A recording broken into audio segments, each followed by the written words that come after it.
الحمد لله رب العالمين والصلاة والسلام على أشرف الأنبياء والمرسلين وعلى آله وصحبه ومن تبعهم بإحسان إلى يوم الدين أما بعد.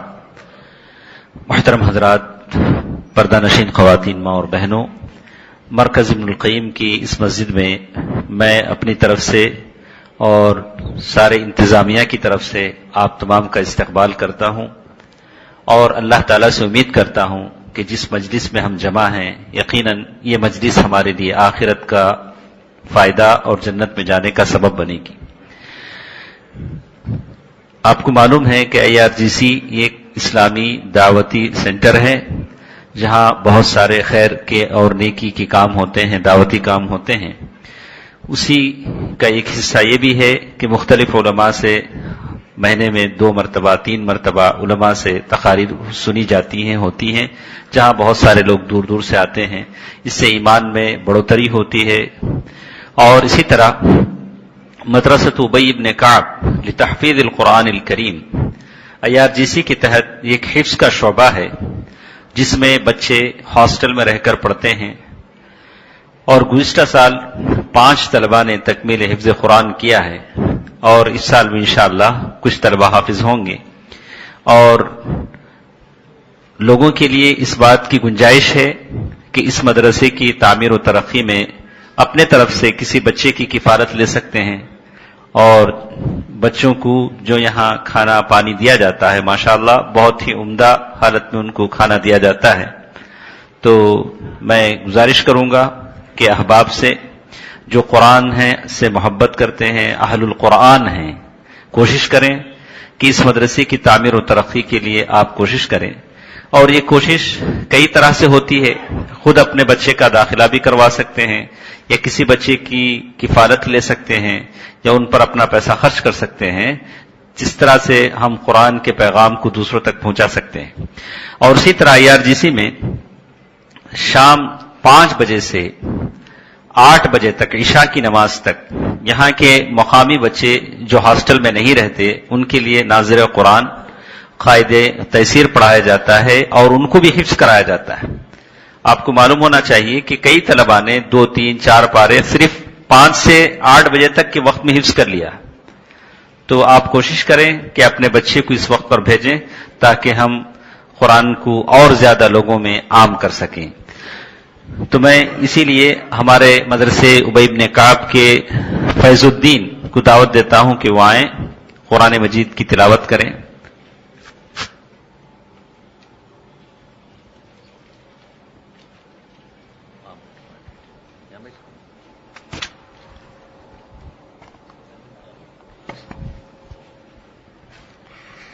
السلام علیکم ورحمۃ اللہ وبرکاتہ. اعوذ باللہ من الشیطان الرجیم. بسم اللہ الرحمن الرحیم. والفجر وليال عشر والشفع والوتر والليل إذا يسر هل في ذلك قسم لذي حجر ألم تر كيف فعل ربك بعاد إرم ذات العماد التي لم يخلق مثلها في البلاد وثمود الذين جابوا الصخر بالواد وفرعون ذي الأوتاد الذين طغوا في البلاد فأكثروا فيها الفساد فصب عليهم ربك صوت عذاب إن ربك لبالمرصاد. جزاہ اللہ خیرہ. اب ہمارے سامنے اس کا سورۃ الفجر کا انگلش ٹرانسلیشن پیش کریں گے محمد Faisal.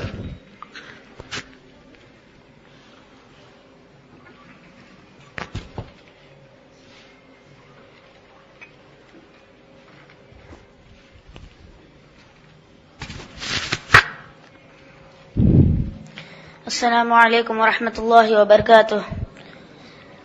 In the name of Allah, the most gracious and the most merciful.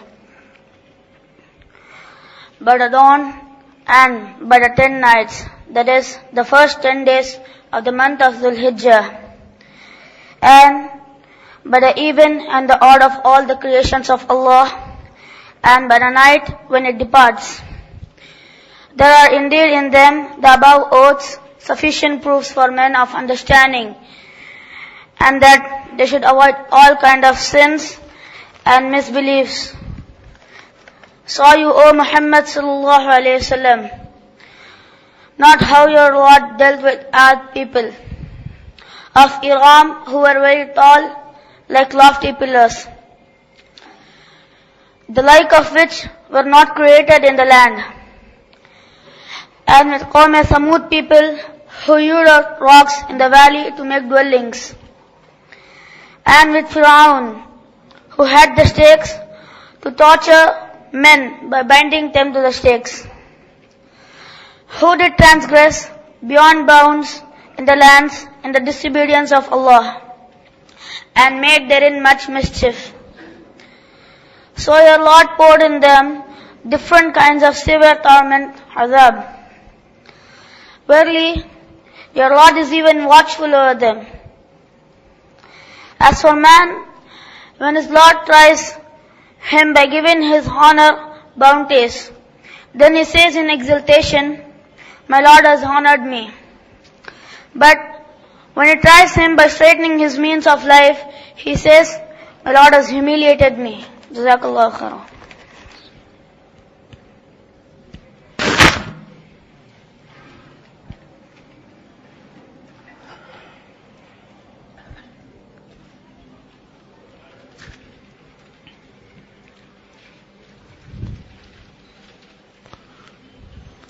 الحمد لله رب العالمين والصلاة والسلام على أشرف الأنبياء والمرسلين وعلى آله وصحبه ومن تبعهم بإحسان إلى يوم الدين أما بعد. محترم حضرات، پردہ نشین خواتین، ماں اور بہنوں، ہم نے قرآن مجید کی تلاوت سنی اور اس کا ترجمہ بھی سنا، جو عشرہ ذی الحجہ، جیسے ان آیتوں کی تفسیر میں حضرت عبداللہ بن عباس رضی اللہ تعالیٰ عنہ فرماتے ہیں کہ والفجر ولیال عشر، یہ 10 راتوں سے مراد ذی الحجہ کی 10 راتیں ہیں. تو جن دنوں سے ہم گزر رہے ہیں حقیقت میں وہی دن ہیں ذی الحجہ کی دن. تو جیسے میں بارہا بتاتا ہوں کہ آدمی ان دنوں کا پاس و لحاظ کرے، ان دنوں میں زیادہ سے زیادہ ذکر کرے، تسبیح پڑھے. جیسے اللہ کے رسول صلی اللہ علیہ وسلم نے فرمایا فَاكْثِرُوا فِيهِنَّ التَّحْلِيلَ، ان دنوں میں زیادہ سے زیادہ لا الہ الا اللہ کہو، تحمید اور الحمدللہ پڑھو اور اللہ اکبر کہو. تو یہ 10 دن ہیں جو اللہ تعالیٰ کو بڑے پیارے ہیں. آپ کو معلوم ہو اللہ کے رسول صلی اللہ علیہ وسلم سے میں آپ کو بتا دوں کہ آج یہاں خطاب ہے مولانا فیاض عالم عمری صاحب کا، جو ابھی کچھ دیر میں پہنچنے والے ہیں. تب تک آپ مجھ سے سما فراشی فرمائیں، مجھے ذرا برداشت کر لیں تب تک کہ وہ آ نہ جاتے ہیں. تو ہم بیان کر رہے تھے اللہ کے رسول صلی اللہ علیہ وسلم نے فرمایا احب الاعمال الی اللہ تبارک و تعالی، اللہ تبارک و تعالی کو سب سے زیادہ عمل پسند ہیں ان دنوں میں. تو صحابہ کرام بڑے متعجب ہوئے. صحابہ کرام رضوان اللہ علیہم اجمعین نے سوال کیا وللجہاد یا رسول اللہ، اے اللہ کے رسول صلی اللہ علیہ وسلم، جہاد جس میں ہماری جانیں قربان ہو جاتی ہیں اور خون میں لت پت ہو جاتے ہیں، ہمارے بچے یتیم ہو جاتے ہیں، بیویاں بیوہ ہو جاتی ہیں، کیا جہاد سے بھی بڑھ کر ہے کہ ان 10 دنوں میں 10 days آف ذی الحجہ میں آدمی کا نیک عمل کرنا؟ تو اللہ کے رسول صاحب فرمایا کہ ہاں، جہاد سے بھی بڑھ کر ہے. کہا الا من خرج بنفسه وماله ولم يرجع من ذلك بشيء، لیکن وہ آدمی جو اپنے جان مال کے ساتھ نکلا، نہ جان لوٹی نہ مال بچا، وہ تو اس سے بڑھ کر نہیں ہے. لیکن معلوم یہ ہوتا ہے کہ ان 10 دنوں میں آپ قرآن مجید کی تلاوت کرتے ہیں، ذکر کرتے ہیں، صدقہ کرتے ہیں اور قیام اللیل کرتے ہیں یا روزہ رکھتے ہیں، تو یقیناً یہ جہاد سے بھی زیادہ بڑھ کر اللہ تبارک و تعالیٰ کے پاس ہے. تو آپ کا فیصلہ ہے کہ وہ 10 دن جس کی قسم اللہ نے کھائی والفجر ولیال عشر، ان 10 دنوں کا آپ استقبال کیسے کرتے ہیں. 10 دن جب کہے جاتے ہیں تو 9 دن مراد ہوتے ہیں، 10واں دن تو عید کا دن ہوتا ہے. 9 دن مراد ہوتے ہیں، 10واں دن عید کا دن مراد ہوتا ہے، جس دن آدمی قربانی کرتا ہے، اللہ تبارک و تعالیٰ کی تقرب کی کوشش کرتا ہے، اللہ تبارک و تعالیٰ سے قریب ہونے کی کوشش کرتا ہے. تو یہ 10 دنوں کا احترام تھا. خاص کر میں کہوں گا یوم عرفہ، عرفے کا دن. اسی لیے علماء نے کہا کہ بہت کم ہوتا ہے کہ عرفے کے دن کی دعا قبول نہ ہو. بہت زیادہ کیا ہوتا ہے؟ دعا قبول ہو جاتی. کتنے ایسے ہیں جو اس چکر میں پڑے رہتے ہیں کہ عرفے کا دن کب ہے، یہاں کے حساب سے وہاں کے حساب سے، لیکن الفاظ کے پیچوں میں الجھتے نہیں. دانا جو دانا ہوتے ہیں وہ الجھتے نہیں ہیں. وہ تو یہ تلاشتے ہیں کہ میں عرفے سے کیسے فائدہ اٹھوں، کیسے دعا کروں. اللہ کے نبی صلی اللہ علیہ وسلم نے فرمایا افضل ما قلت والنبیون من قبلی، میں نے اور مجھ سے پہلے نبیوں نے جو دعا پڑھی سب سے بہترین دعا وہ دعا ہے لا الہ الا اللہ وحدہ لا شریک لہ لہ الملک ولہ الحمد بیدہ الخیر وہو علی کل شیء قدیر. تو عرفے کا دن جب آئے آپ اپنے لیے دعا کریں، میرے لیے دعا کریں، آپ کے بچوں کے لیے، اپنے گھر والوں کے لیے، اعزاء اور اقارب کے لیے آپ دعا کریں. بہت کم ہوتا ہے کہ عرفے کی دعا رد کی جائے. یہ یقین ہے کہ عرفے کے دن کی دعا قبول ہوتی ہے. یباہی بکم الملائکہ، اللہ تعالیٰ کے ہاں اللہ کے فرشتوں کے ساتھ اللہ تعالیٰ آپ کے تعلق سے فخر کرتے ہیں، دیکھتے ہیں دیکھو میرے بندے کیسے کیسے دعا کرتے ہیں. تو عرفے کا دن انہی 10 دنوں میں آتا ہے، اور انہی 10 دنوں میں یوم الترویہ بھی ہے، لیلۃ الجمع مزدلفہ کی رات بھی آتی ہے. تو اس طرح سے ان 10 دنوں میں کئی ساری نیکیاں، قربانی کا بھی ثواب ہوتا ہے جو آدمی دیتا ہے، تو کئی ساری عبادتیں یکجا ہو جاتی ہیں. اسی لیے اللہ تعالیٰ نے قسم کھائی والفجر ولیال عشر. تو آپ کو معلوم ہونا چاہیے کہ اللہ کے رسول صلی اللہ علیہ وسلم کے تعلق سے کہا گیا. اللہ کے رسول صلی اللہ علیہ وسلم کی ایک بیوی نے ام المؤمنین نے کہا کہ اللہ کے رسول صلی اللہ علیہ وسلم ان 10 دنوں میں روزہ رکھا کرتے تھے. ایک بیوی ام المؤمنین نے کہا کہ اللہ کے رسول صلی اللہ علیہ وسلم نے روزہ نہیں رکھا. لیکن عرفے کا روزہ یہ صرف یہاں کے لوگوں پر ہے، حاجی پر عرفے کا روزہ نہیں ہے.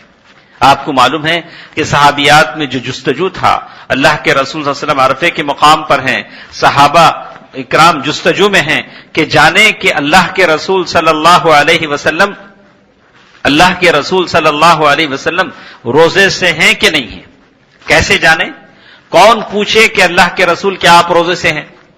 تو ام الفضل بنت الحارث جو عبداللہ بن عباس رضی اللہ تعالی عنہ کی ماں ہیں، وہ کہتی ہیں کہ صبر کیجئے، میں معلوم کرتی ہوں کہ اللہ کے رسول صلی اللہ علیہ وسلم روزے سے ہے کہ نہیں.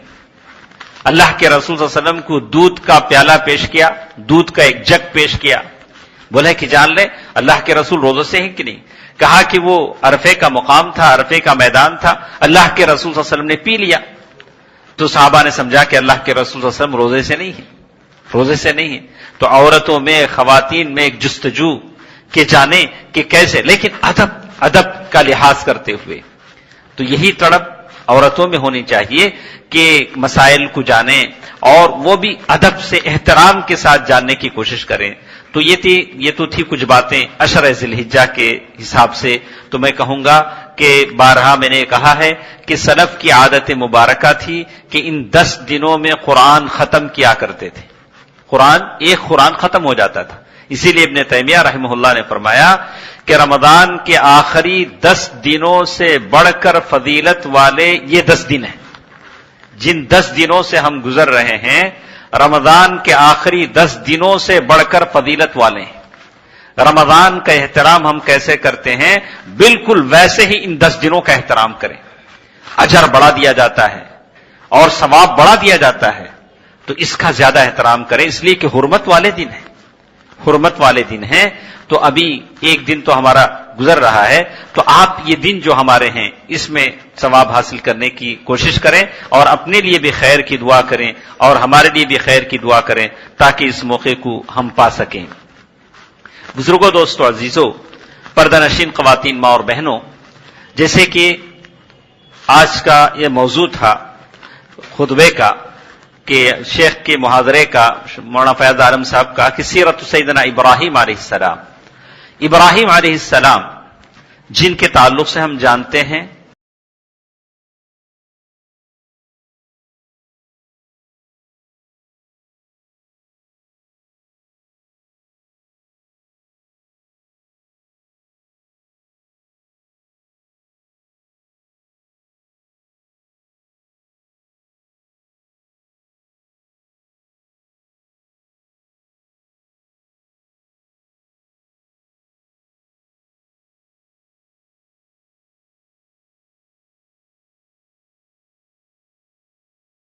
سن چکے ہیں، قرآن مجید نے بار بار کہا، ایک دو صفحے پلٹائیے حضرت ابراہیم علیہ السلام کا نام آتا ہے، بار بار حضرت ابراہیم علیہ السلام کا نام آتا ہے۔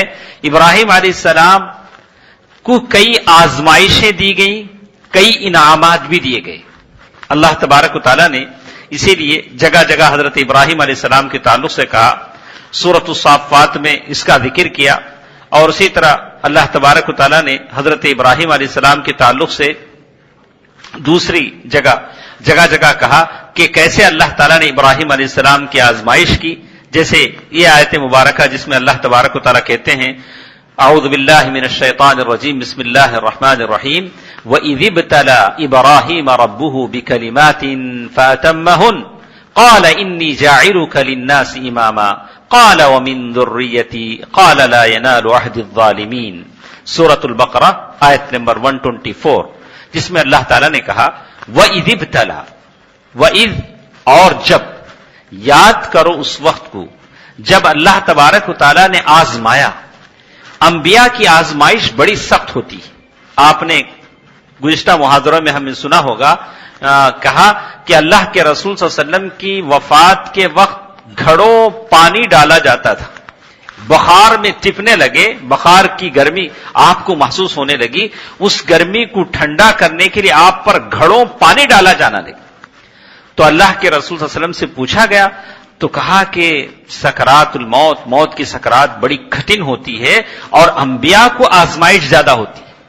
تو اللہ تبارک و تعالیٰ فرماتے ہیں وَإِذِ ابْتَلَى إِبْرَاهِيمَ رَبُّهُ، اور جب آزمایا ابراہیم کو اس کے رب نے امتحان لیا تو کہا فَأَتَمَّهُنَّ، جتنی آزمائشیں اللہ تعالیٰ نے لی، فَأَتَمَّهُنَّ، ان تمام امتحانوں میں، آزمائشوں میں ابراہیم اعلیٰ درجے سے کامیاب ہو گئے۔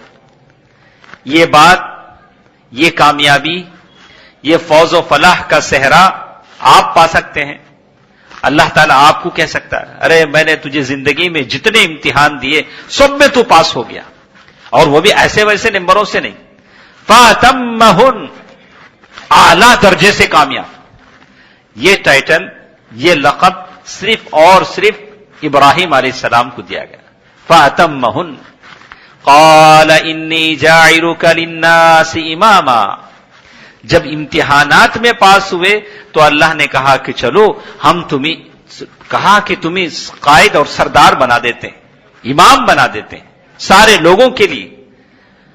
قَالَ وَمِن ذُرِّيَّتِي، ابراہیم علیہ السلام نے کہا اے اللہ، سارے لوگوں کا امام تو نے مجھے بنا دیا، عرض کیا کہ میری اولاد کو بھی بنا دے، میری اولاد کو بھی بنا دے۔ اللہ تعالیٰ نے کہا کہ میرا وعدہ ظالموں سے نہیں، تمہاری ساری اولاد میں سے کچھ اولاد غلط بھی نکلی لیکن میرا وعدہ صرف تم سے ہے، سارے لوگوں سے نہیں۔ تو پہلی بات یہ معلوم ہوئی کہ اللہ تعالیٰ نے ابراہیم علیہ السلام کی آزمائش کی، اور اس آزمائش میں فَأَتَمَّهُنَّ، ابراہیم علیہ السلام کامیاب ٹھہرے۔ تو آپ کو سبق ملتا ہے، آپ کی زندگی میں جو پریشانیاں آئیں گی، کاروبار میں، جسم میں، آل و اولاد میں، صحت میں، آپ کامیاب ٹھہریں، میں کامیاب ٹھہروں، تو یہ اسوہ ابراہیمی ہے۔ ہمارے آبا و اجداد کی صحیح نقش قدم پر ہم چل رہے ہیں، ہم اسوہ ابراہیم پر چل رہے ہیں. تو اسی لیے کہتے ہیں اللہ تعالیٰ نے بڑی خوشی کی بات ہے، شیخ محترم آ چکے ہیں، اللہ تعالیٰ جزائے خیر دے شیخ کو اور سارے سننے والوں کو. تو میں آپ کو کہتا ہوں کہ بات ختم کرتے ہوئے اللہ تعالیٰ نے اسی لیے کہا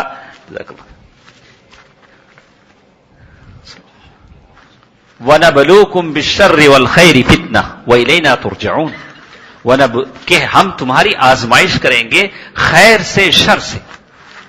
تو جیسے حضرت سیدنا ابراہیم علیہ السلام کی آزمائش ہوئی، بالکل آپ کی بھی آزمائش ہوگی، میری بھی آزمائش ہوگی. وَإِلَيْنَا تُرْجَعُونَ، اور حقیقت ہے کہ آزمائش کے بعد ہماری ہی طرف واپس آنا ہے. تو اللہ تعالیٰ سے دعا ہے کہ جو بھی آزمائشیں ہماری زندگیوں میں آئیں، اللہ تعالیٰ مجھے اور آپ کو اس پر صبر کرنے، ثبات قدمی کا ثبوت دینے کہ اللہ تعالیٰ مجھے اور آپ کو توفیق دے. اللہ تعالیٰ ہمیں اللہ کے رسول حضرت سیدنا ابراہیم علیہ السلام کے نمونے پر، اسوے پر عمل کرنے کی توفیق دے. آمین برحمتک یا ارحم الراحمین، والحمد للہ رب العالمین، والسلام علیکم ورحمۃ اللہ وبرکاتہ.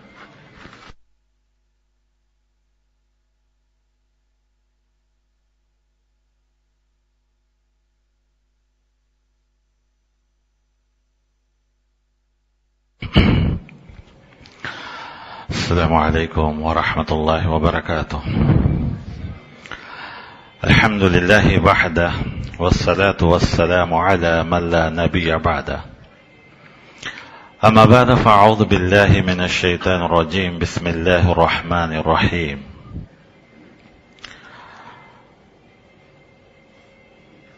اذ قال له ربه اسلم قال اسلمت لرب العالمین. صدق اللہ.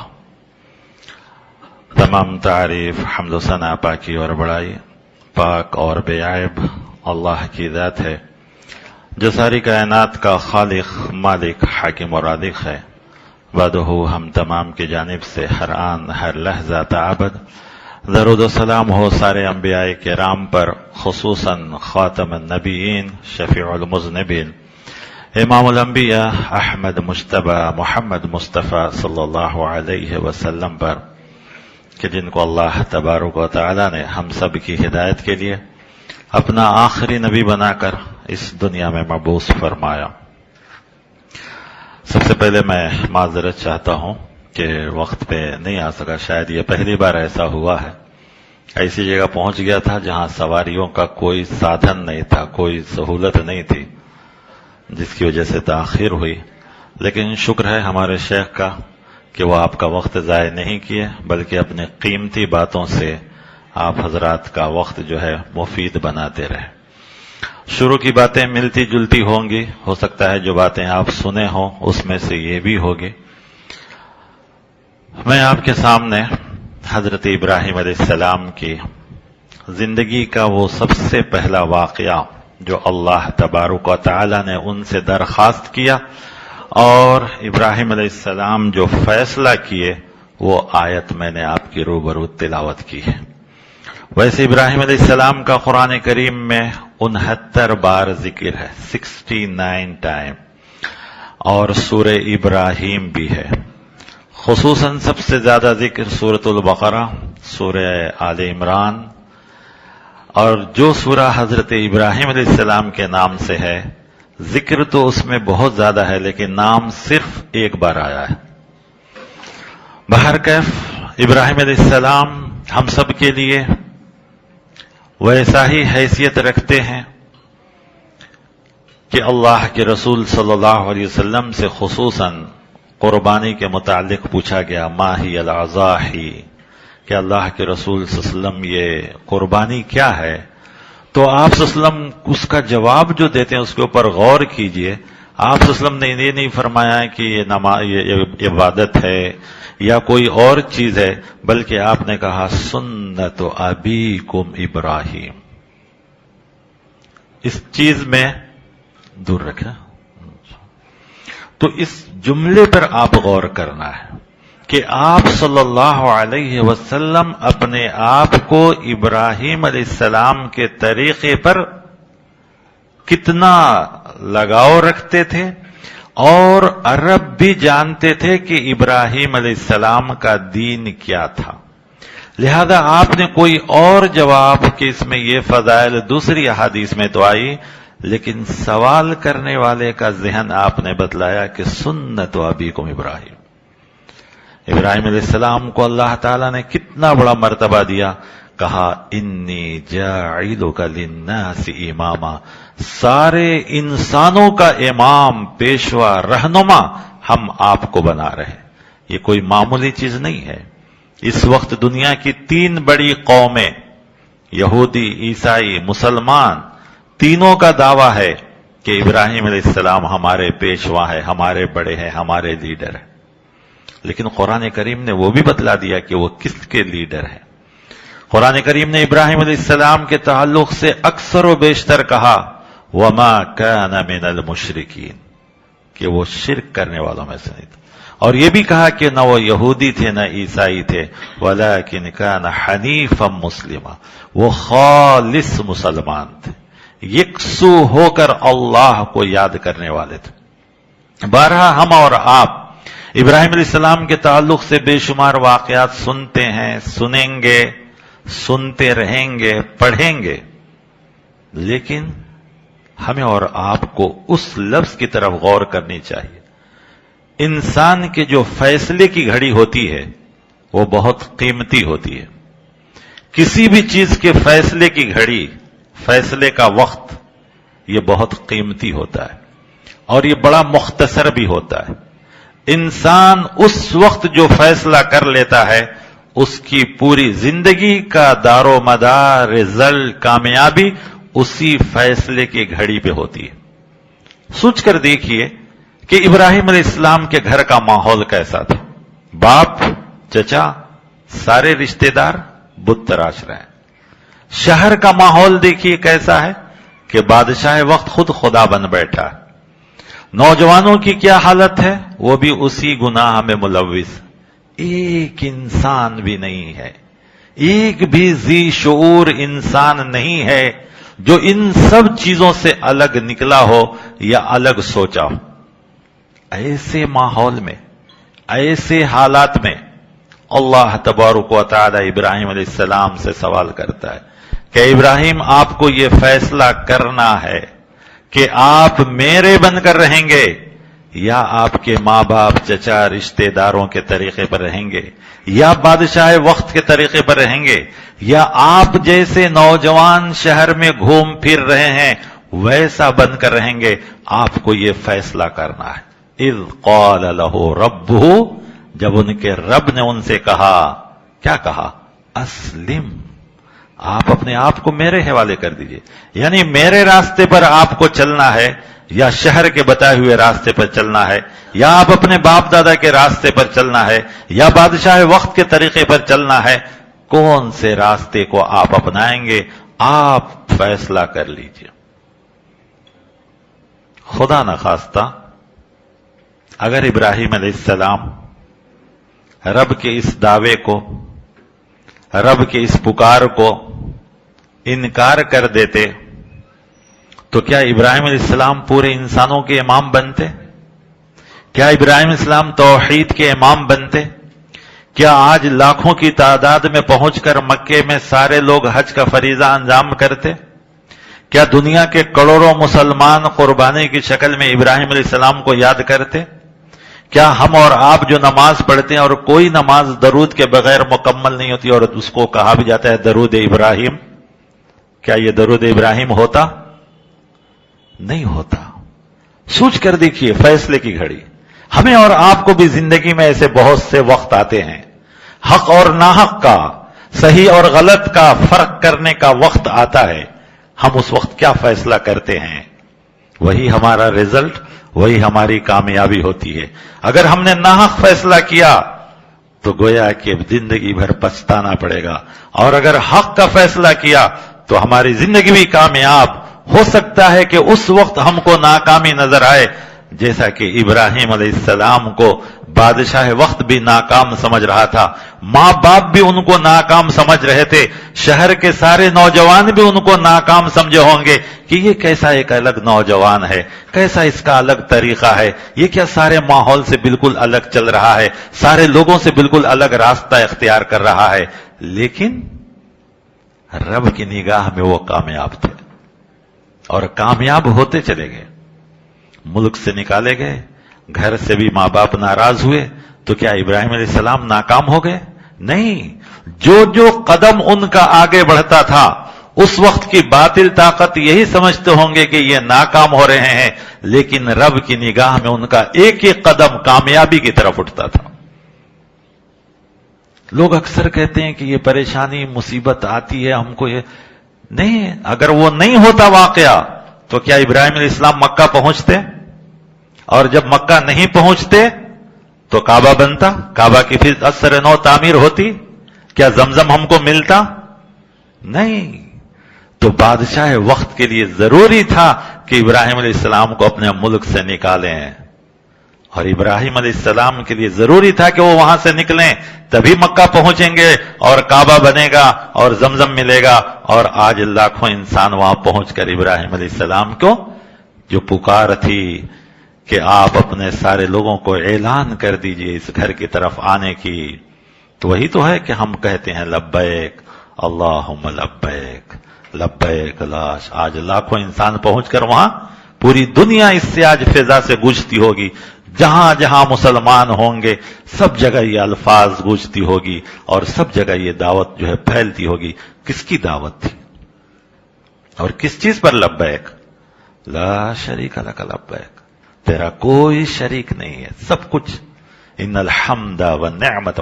تو بہرکیف توجہ اس بات پر دیجئے، فیصلے کی گھڑی بڑی مختصر ہوتی ہے، اور جو فیصلہ اس وقت کیا جاتا ہے اسی پر ہماری دنیا اور آخرت کی بناوٹ ہے. ہم اگر حق پر فیصلہ کریں گے، صحیح کا ساتھ دیں گے، حق کا ساتھ دیں گے، ہم کامیاب ہوں گے. اور اگر غلط کا ساتھ دیے، غلط طریقے پر رہے تو ہماری دنیا بھی ناکام ہے، آخرت بھی ناکام. ابراہیم علیہ السلام نے فوراً کہا اسلمت لرب العالمین.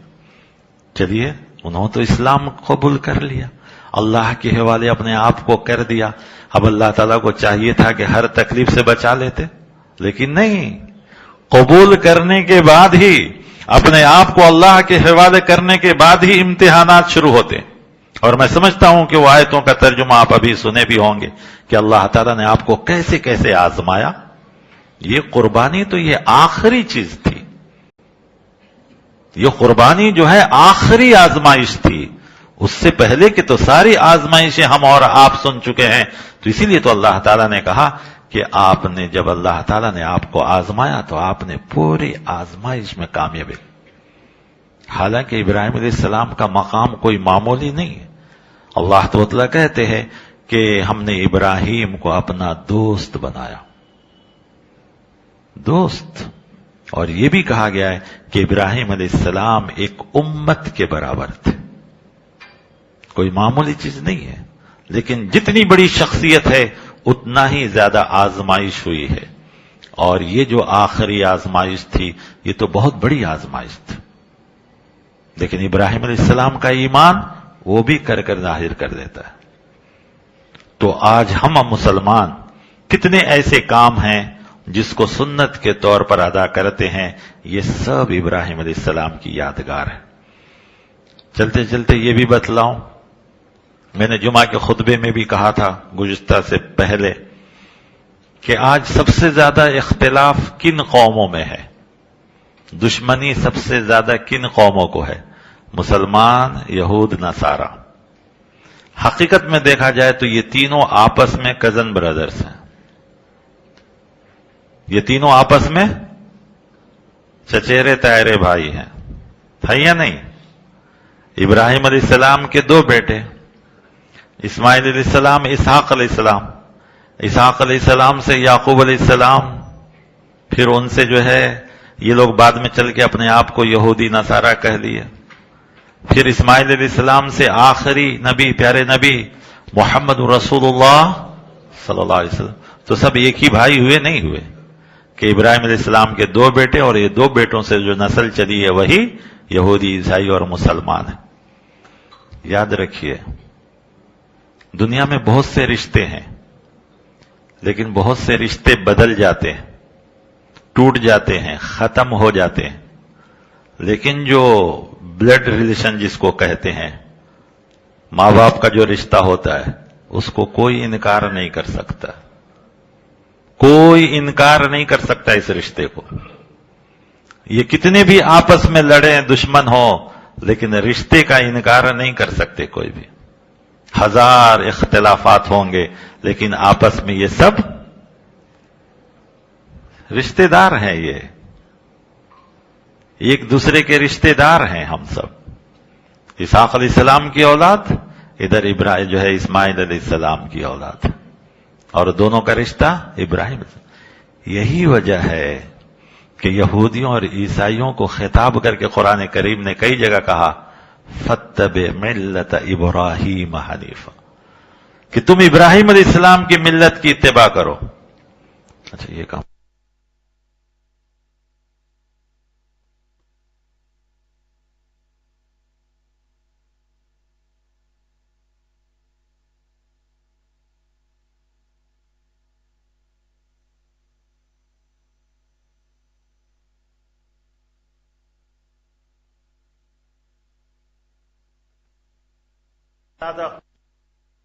شریعت کے اعتبار سے، قانون کے اعتبار سے، ہر اعتبار سے، توحید کے اعتبار سے، دعوت کے اعتبار سے، انسانیت کے اعتبار سے، کسی بھی اعتبار سے محمد رسول اللہ صلی اللہ علیہ وسلم سب سے زیادہ قریب ابراہیم علیہ السلام کی شریعت سے، کیونکہ ان کا دعویٰ تھا کہ ہم ابراہیم علیہ السلام یہودی تھے، ابراہیم علیہ السلام عیسائی تھے۔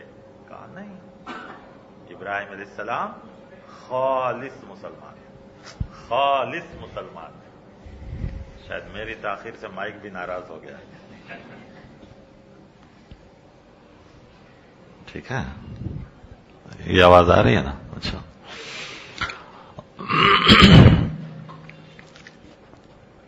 اگر آواز صاف نہیں آ رہی ہے تو مائک کی خرابی نہیں ہے، میرے گلے کی خرابی ہو سکتی ہے، اس لیے کہ صبح سے میں باہر ہوں، مختلف جگہ کا پانی پیا، ہو سکتا ہے اس کی وجہ سے گلے میں خرابی ہو، لہذا مائک درست کرنے والے پریشان نہ ہو، آپ کا مائک یقیناً اچھا ہے۔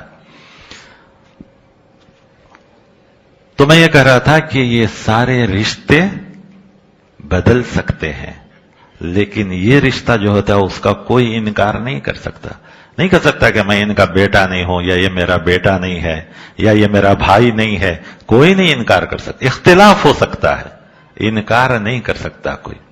بہرکیف یہ دن کس لیے آتے ہیں؟ سال میں بار بار، ہر سال یہ بقرعید کس لیے آتا ہے؟ کیا یہ ویسا ہے جیسے کہ ملکوں کی تاریخیں آتی ہیں یا انسانوں کی زندگی کی تاریخ آتی ہے؟ نہیں، میرا ایک خیال ہے، اگر آپ اسے اتفاق کریں تو ٹھیک ہے، نہیں تو ہر آدمی کی اپنی مرضی ہوتی ہے، یہ سوچ ہے، اگر اتفاق کریں گے تو بڑی اچھی چیز سمجھ میں آئے گی۔ بہت سے عبادتوں کا ترجمہ انگریزی میں کیا گیا، اب جیسے نماز، پریئر ہے نا، زکوٰۃ، چیریٹی، حج کے لیے پلگرمز بول دیتے ہیں، ہے نا، اور حج روزے کے لیے فاسٹنگ، قربانی کے لیے سیکریفائس، ایک دم ریئل ترجمہ ہے اس کا۔ کوئی بھی انسان قربانی کے بغیر کامیاب نہیں ہو سکتا۔ ابراہیم علیہ السلام کی کامیابی کی وجہ قربانی تھی۔ ہاں، قربانی کے طریقے الگ الگ ہیں۔ ہم نے ملک کو آزاد کرانے کے لیے بھی قربانی دی ہے نا، اب آ کر وہ دن آتا ہے تو کیا ہوتا ہے، جو بھی فریڈم فائٹر ہیں ان کی قبروں پہ چند پھول کی پتیاں رکھ دی جاتی، بس اتنا ہی، اس سے زیادہ تو نہیں ملتا ہے۔ تو ملک کے لیے بھی قربانی دی جاتی ہے، اس کا نتیجہ صرف یہ ہے کہ چند پھول کی پتیاں، گلاب کی پتیاں۔ بہت سے لوگ اپنے خاندان کے لیے بھی قربانی دیتے ہیں، تو صرف خاندان کے لوگ ہی یاد کرتے ہیں۔ بہت سے لوگ سوسائٹی کے لیے قربانی دیتے ہیں، تو سوسائٹی کے لوگ ان کو یاد کرتے ہیں۔ کچھ لوگ ہیں جو صرف اپنی فیملی کے لیے قربانی دیتے ہیں، فیملی کو لوگ یاد کرتے ہیں۔ کچھ لوگ ہیں جو پورے سماج کے لیے قربانی دیتے ہیں، سارے سماج کے لوگ یاد کرتے ہیں. تو قربانی کی الگ الگ طریقے ہیں، ساری قربانیاں ہیں، لیکن سب سے بڑی قربانی وہ ہے جو اللہ کے لیے دی جائے.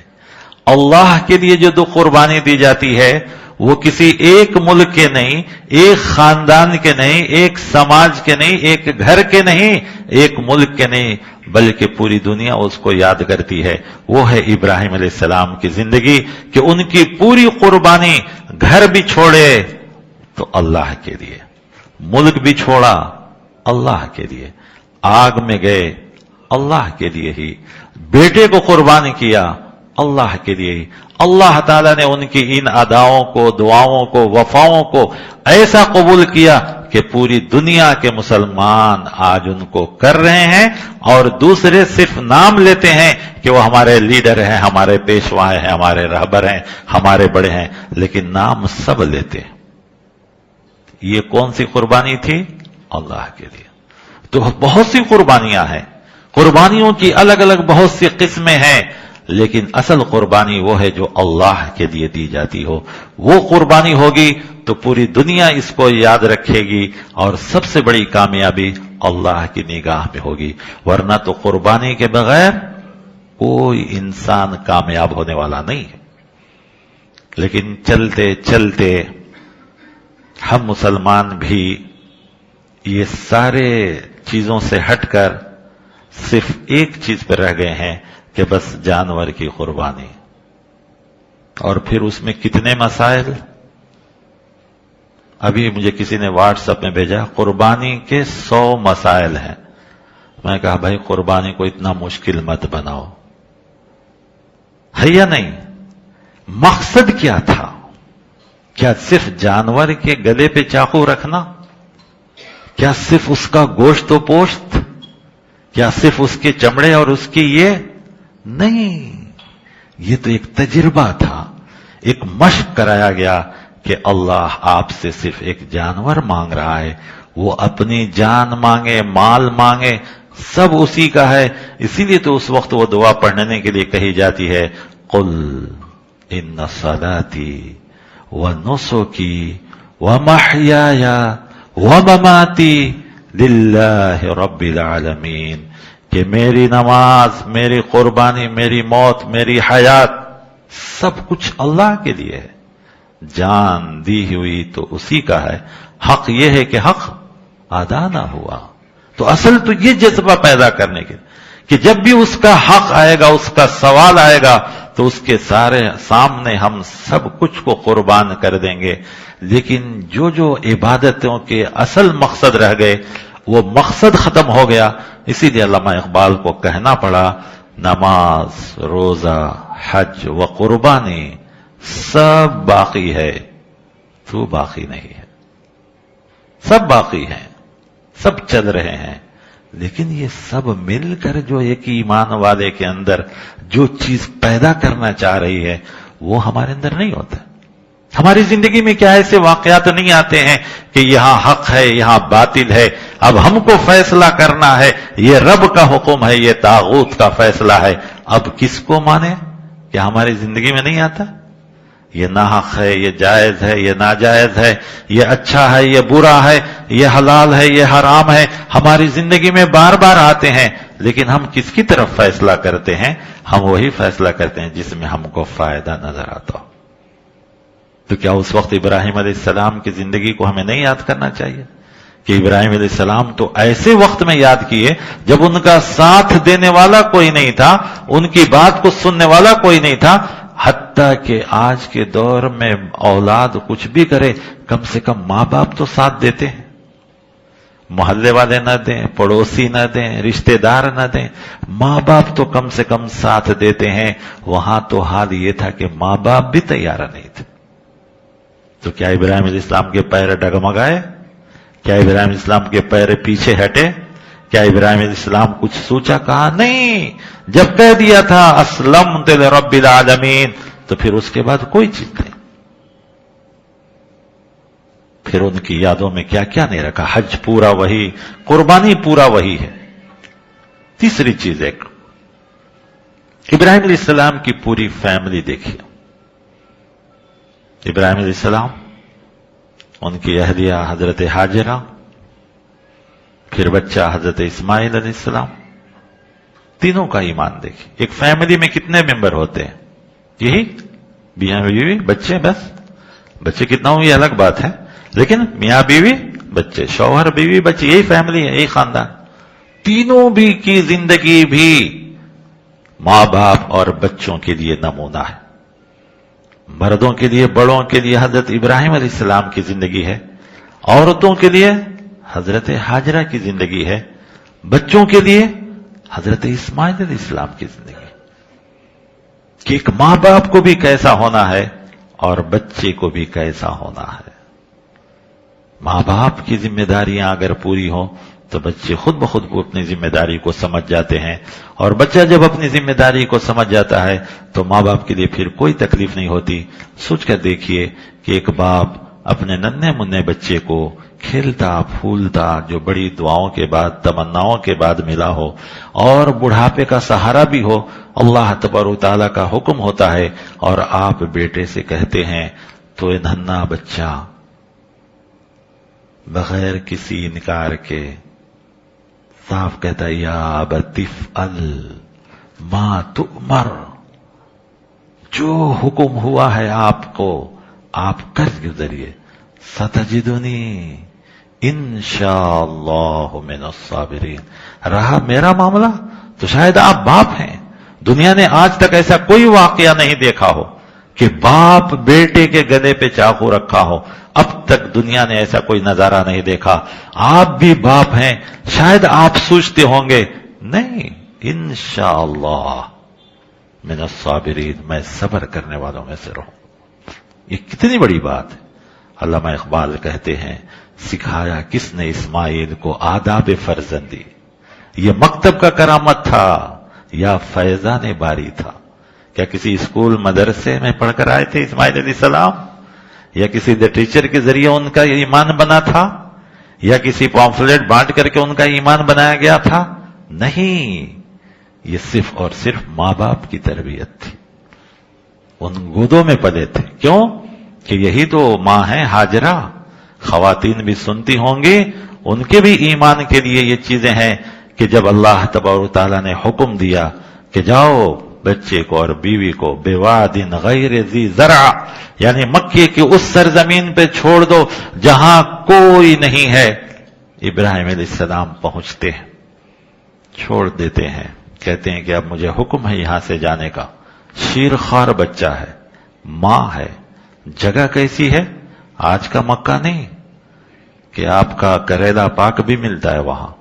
یہ مکہ نہیں تھا اس وقت، بلکہ وہ مکہ تھا جس کو قرآن کہتا بواد غیر ذی زرع. ایک قطرہ پانی تک بھی نہیں، ایک سایہ تک بھی نہیں، کسی انسان کے دور کی بات، ایک پودا تک بھی نہیں تھا.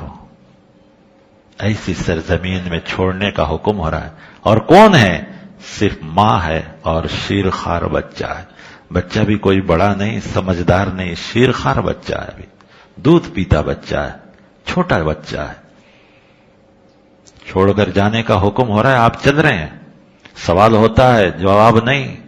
پھر سوال ہوتا ہے. خواتین غور سے سنیں، آج کے حالات میں ہمارے لوگوں کے پاس کیسے کیسے کیس آتے ہیں، میاں بیوی کے تعلق سے کیسے کیسی چھوٹی چھوٹی باتوں پر باتیں آتی ہیں. سنیں. سوال ہوتا ہے کہاں جا رہے ہیں؟ کوئی جواب نہیں. پھر سوال ہوتا ہے کہاں جا رہے ہیں؟ کوئی جواب نہیں.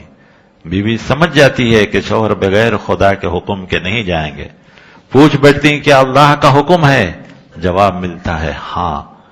تو بیوی سن چکی تھی کہ ان کو آگ میں ڈالتے وقت جب حضرت جبرائیل علیہ السلام نے آ کر کہا ابراہیم اگر آپ حکم دیں تو میرے ساتھ ہوا کے فرشتے ہیں، بارش کے فرشتے ہیں، آپ حکم دیں تو یہ دونوں مل کر آگ کو بجھا دیں. حضرت ابراہیم علیہ السلام کیا پوچھا تھا اس وقت؟ حضرت ابراہیم علیہ السلام نے کہا اے جبرائیل، جس رب نے مجھے پیدا کیا اور جس رب نے مجھے خلیل بنایا یعنی دوست بنایا، کیا اس اللہ کو معلوم نہیں؟ جبرائیل علیہ السلام کہتے ہیں اے اللہ کے نبی، اے ابراہیم علیہ السلام، یہ کیسے ہو سکتا ہے؟ کہا جب میرے رب کو معلوم ہے تو مجھے کسی کے مدد کی ضرورت نہیں ہے۔ یہ کون سا ایمان تھا؟ اسی لیے تو علامہ اقبال کہتے ہیں آگ بھی ہے، ابراہیم بھی ہے، نمرود بھی ہے، کیا کسی کو پھر کسی کا امتحان مقصود ہے؟ سب کچھ ہے آج بھی۔ تو کہتے ہیں کہ جب اللہ کو معلوم ہے تو پھر ہمیں کسی کی مدد کی ضرورت نہیں ہے۔ کیا آج ہمارے ساتھ جو کچھ ہو رہا ہے کیا اللہ کو معلوم نہیں ہے کہ ہم اللہ سے مانگنے کے بجائے، اللہ کے سامنے پیش کرنے کے بجائے ہم حکومتوں اور نہ جانے کیسی کیسی چیزوں سے ڈرتے ہیں، یا ان چیزوں کا خوف ہمارے دلوں میں آتا ہے؟ یہ دن اسی لیے آتے ہیں، یہ صرف اس لیے نہیں کہ جانور کے گلے پہ چاقو رکھا جائے، یہ دن آ کر ہم کو یاد دلاتے ہیں کہ نا امید مت ہو، پسو پیش مت ہو، فیصلہ کرو ابراہیم علیہ السلام کی طرح کہ ہم کچھ بھی ہوگا توحید پر قائم رہیں۔ توحید ہمارا اوڑھنا بچھونا ہوگا، توحید ہماری زندگی کا درس ہوگا، مقصد ہوگا، سب کچھ ہوگا۔ اگر توحید نکال دیا جائے تو پھر یہ اسلام ہے ہی کیا چیز؟ اس لیے کہ جھوٹ بولنا سارے مذہب میں غلط ہے، چوری کرنا سارے مذہب میں غلط ہے، زنا شراب سارے مذہب میں غلط ہے، حرام چیزیں سارے مذہب میں حرام ہیں، تو پھر رہ جاتا ہے کیا چیز اگر ہم بھی وہی کہتے ہیں اگر توحید کسی میں بھی نہیں ہے؟ حتیٰ کہ یہود و نصارہ بھی توحید کو ختم کیے، تبھی اللہ تبارک و تعالیٰ نے ان سے نبوت کا سلسلہ بند کر دیا، ورنہ اللہ نے تو ان کو پوری دنیا پر فضیلت عطا فرمایا تھا۔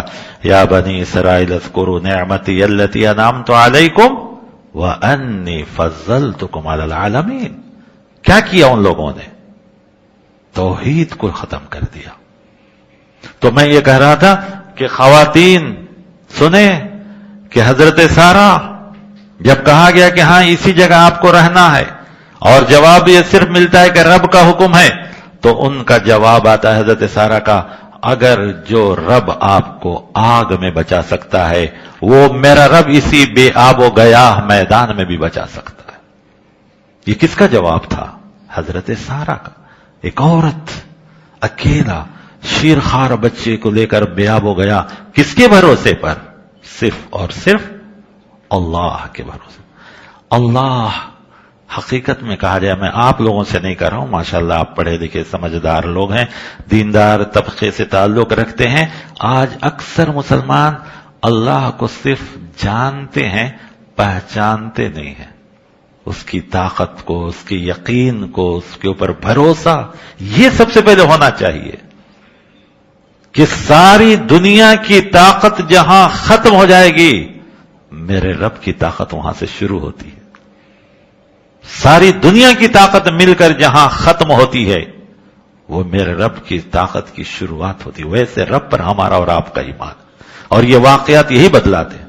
تو آخر حضرت ابراہیم کا ایمان ہو، حضرت ہاجرہ کا ایمان ہو، حضرت اسماعیل کا ایمان ہو، یہی ایمان گھر کے ہر فرد کا ہونا چاہیے۔ اس کے لیے یہ دن آتے ہیں، یہ تاریخیں آتی ہیں۔ آخر ایک دن نہیں، 2 دن نہیں، کہا گیا کہ ان 10 دنوں کی قدر کرو، ذی الحجہ کے 10 دنوں کی، اور وہ بھی اللہ تعالیٰ نے کہا والفجر، قسم ہے فجر کی، ولیال عشر، قسم ہے ان 10 راتوں کی، والشفع والوتر، اور اس کے بعد جو ہے جفت اور طاق نمبر، یعنی 11 12 13 جو دن آتے ہیں ان سبوں چیزوں کی، کہ یہ 10 دن کوئی معمولی دن نہیں ہے۔ ان 10 دنوں میں اکیلا ایک شخص نے پوری دنیا کا نقشہ بدل دیا ہے، اکیلا ایک شخص ایک امت کے برابر کام کیا ہے، وہ ہے ابراہیم علیہ السلام، اور ان کی یاد میں یہ سارے کام ہو رہے ہیں۔ تو ان کی زندگی اگر کامیاب ہونا ہے تو انہی کی طرف فیصلہ کرو، اگر ناکامی کی زندگی گزارنا ہے تو اس وقت کا بادشاہ بھی تھا، آج اس کو کون جانتا ہے؟ کون نام بادشاہ ہے؟ وقت ہوتے ہوئے بھی تاریخ میں اگر اس کا نام ہے تو کس طریقے سے ہے؟ لیکن یہ اکیلا شخص جن کو گھر سے نکالا گیا، ملک سے نکالا گیا، در بدر کیے گئے، تب بھی آج کروڑوں انسان صرف نماز پڑھنے والے ہر نماز میں اللهم صل على محمد وعلى آل محمد كما صليت على إبراهيم وعلى آل إبراهيم إنك حميد مجيد اللهم بارك على محمد وعلى آل محمد كما باركت على إبراهيم وعلى آل إبراهيم. پورے خاندان کے اوپر یہ چیزیں ہو رہی ہے. کس وجہ سے؟ پھر اس بات کو غور کیجئے، اگر خدا نہ خواستہ ابراہیم علیہ السلام اللہ کی اس پکار کو کہ اذ قال له ربه اسلم، کہ ابراہیم تم اپنے آپ کو میرے حوالے کر دو، اگر اسماعیل علیہ السلام گاؤں کے ماحول کو، گھر کے ماحول کو، بادشاہ وقت کے ماحول کو اختیار کر لیتے تو کیا یہ انعام جو اللہ تعالیٰ نے ابراہیم علیہ السلام کو دیا وہ ملتا؟ نہیں ملتا. لہذا آئیے ہم اور آپ بھی فیصلے کی گھڑی کو قیمتی سمجھیں. فیصلے کی گھڑی بڑی قیمتی ہوتی ہے. اس وقت حق اور ناحق، جائز ناجائز، صحیح اور غلط میں فیصلہ کرتے وقت سوچ سمجھ کے فیصلہ کریں. کوئی فائدہ، کوئی منفعت، کوئی چیز نہیں. اصل رب کی رضا بڑی چیز ہے، رب کی خوشنودی بڑی چیز ہے، رب کی کامیابی بڑی چیز ہے. ساری دنیا ناراض ہو جائے کچھ فرق نہیں پڑے گا اگر رب راضی ہے. اگر رب راضی نہیں ہے، ساری دنیا راضی ہے، کوئی فائدہ نہیں ہوگا. رب کی رضا چاہیے، رب کی رضامندی چاہیے. اور وہ زندگی ہے حضرت ابراہیم علیہ السلام کی زندگی جو مثال پیش کرتی ہے کہ دنیا اس وقت یہ سمجھتی ہوگی کہ یہ ایک ایک قدم ناکامی کی طرف جا رہے ہیں، لیکن رب کہہ رہا تھا کہ اے ابراہیم تمہارے ایک ایک قدم کامیابی کی طرف جا رہے ہیں، رب کی رضا کی طرف جا رہے ہیں، رب کی مقبولیت کی طرف جا رہے ہیں.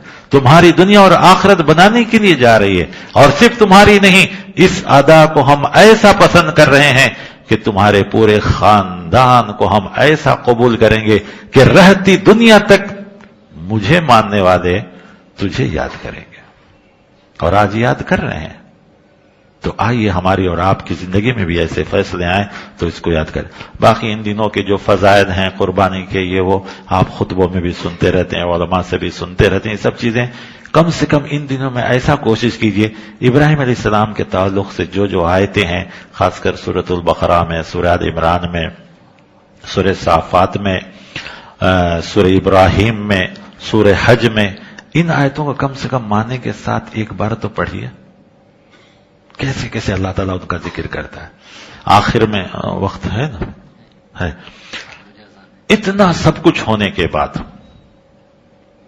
سب کچھ، بیٹے کی قربانی، گھر سے نکلے، ملک سے نکلے، آگ میں ڈالے گئے، سب کچھ ہوا. پھر کعبہ تعبیر ہوا. کعبہ تعبیر ہونے کے بعد اللہ تعالیٰ نے کہا ابراہیم مانگو جو مانگنا ہے، تم جو سوال کرو گے ہم دیں گے. سورہ ابراہیم میں دیکھیے ابراہیم علیہ السلام جو دعا کیے، کیا دعا کی ہے؟ سب سے پہلے انہوں نے اس گھر کے امن کے لیے دعا کیا اور کہا کہ جو یہاں آباد ہوں گے وَارْزُقْهُم مِّنَ الثَّمَرَاتِ، ہر قسم کے پھل کو یہاں کھینچ کر لا. آج بھی جو برکتیں وہاں ہیں وہ ابراہیم علیہ السلام کی دعا ہی ہے. ورنہ ان ملکوں میں ہے کیا چیز؟ کوئی چیز نہیں ہے. بہت سے لوگ بڑی آسانی سے کہہ دیتے ہیں کہ ہاں پیٹرول ہے. بھئی یہ پیٹرول آیا کب؟ کیا دنیا کے دوسرے ملکوں میں پیٹرول نہیں ہے؟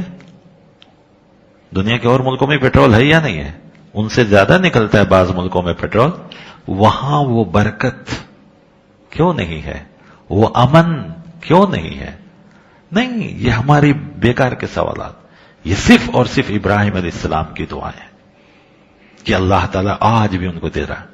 پھر اس کے بعد اس گھر کی حج کے لیے کہ ارینا مناسکنا وتب علینا انک انت التواب الرحیم.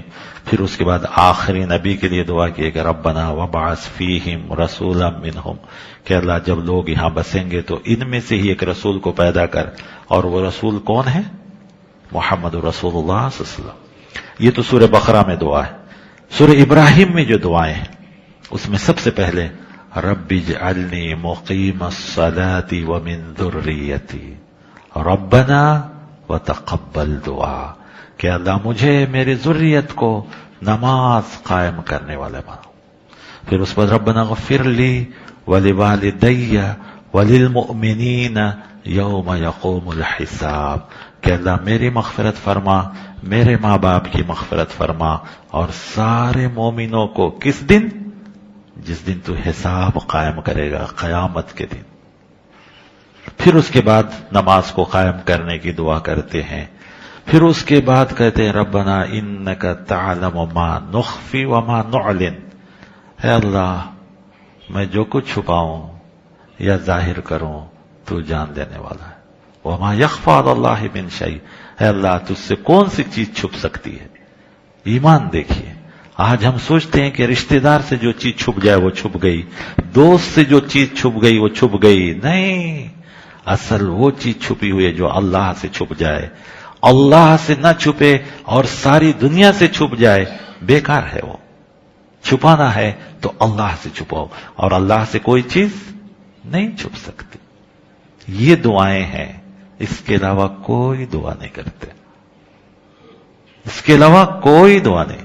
اس گھر کی امن کے لیے، وہاں بسنے والوں کی ہدایت کے لیے نبی، اور وہاں کے بسنے والوں کے لیے روزی کے لیے، اور اپنی آل و اولاد سب کی نماز قائم کرنے کے لیے اور اس کی قبولیت کے لیے. آج ہمیں اور آپ کو بھی دعاؤں کے وقت ابراہیم علیہ السلام کو جب اللہ نے اتنی بڑی چھوٹ دی تو ان کی دعا کی لسٹ دیکھیے کتنی مختصر ہے. شاید ہمیں اور آپ کو، خواہ میں ہو یا کوئی بھی، اگر یہ موقع ملے تو بہت لمبی لسٹ بنے گی. اور میں جو دعائیں سنایا ابراہیم علیہ السلام کی، یہ شاید کونے میں بھی نہیں رہے گی، دوسری بہت سی چیزیں رہیں گی. میری ہو یا آپ کی کوئی بھی، ہم سب کو بدلنا ہے، سب کو تیار ہونا ہے کہ اصل زندگی کا مقصد ہے. جو چیز اللہ تعالیٰ آلریڈی انتظام کر دیا ہے ہم اس کی زیادہ فکر کرتے ہیں، اور جو چیز اللہ تعالیٰ نے کہا ہے کہ تم کو کرنا ہے ہم اس کی فکر کم کرتے ہیں. سب کچھ اللہ نے انتظام کر دیا، لیکن ہدایت کے لیے کہا کہ آپ جتنا مانگیں گے اتنا ملے گا. یعنی ہم جتنا تلاش کریں گے، ہم جتنا اس کا سوال کریں گے. اسی لیے تو سورہ فاتحہ میں ہم کو سب سے زیادہ ہدایت کی دعا کرنے کے لیے کہا گیا، اہدنا الصراط المستقیم. یہ بہت بڑی چیز ہے. ابراہیم علیہ السلام کی ہدایت اگر نہ ہوتی، آپ بھی شہر کے جیسے کہ بادشاہ وقت نے کہا بھی کہ جب ابراہیم علیہ السلام کو لایا گیا، لوگوں نے کہا کہ ایک نوجوان ہے جو الگ باتیں ہم سے کرتا ہے، اور لوگ اس کو ابراہیم کہتے. تو لایا گیا تو بادشاہ نے کہا بھی، اے ابراہیم میں تم کو تمہاری جوانی کا آس دلاتا ہوں. کیا تم نہیں دیکھتے شہر میں کتنے نوجوان ہیں، کتنی آرام اور رنگرلیاں کر رہے ہیں، اچھی زندگی گزار رہے ہیں. تمہیں کون سی زندگی چاہیے؟ بندگی والی زندگی چاہیے یا جوانی کی زندگی چاہیے؟ ابراہیم علیہ السلام نے کس چیز کو پسند کیا؟ بندگی والی زندگی کو پسند کیا. جوانی دیوانی نہیں، جوانی بندگانی والی ہونی چاہیے، اللہ کی بندگی میں ہونی چاہیے.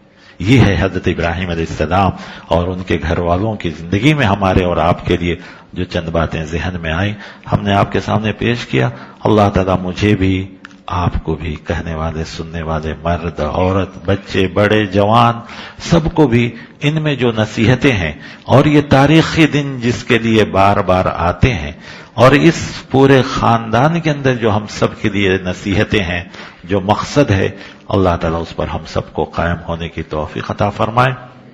اللہ تعالیٰ ہمارے ایمانوں میں مضبوطی عطا فرمائے، عملوں میں اخلاص اور للہیت عطا فرمائے، کہنے سننے کو قبول فرمائے، عمل کی توفیق عطا فرمائے. اللہ تعالیٰ اس مہینے کی اور خصوصاً ان 10 دنوں کی جیسی قدر کرنی چاہیے ویسی قدر کرنے کی توفیق عطا فرمائے. ان 10 دنوں کے جو اعمال ہیں ان کو بجا لانے کی ہم سب کو توفیق عطا فرمائے. اللہ تعالیٰ اس کا جو مقصد ہے اصل اس کو حاصل کرنے کی توفیق عطا فرمائے. آمین. وصلی اللہ تعالی علی خیر خلقہ محمد وعلی آلہ واصحابہ اجمعین. والسلام علیکم ورحمۃ اللہ وبرکاتہ.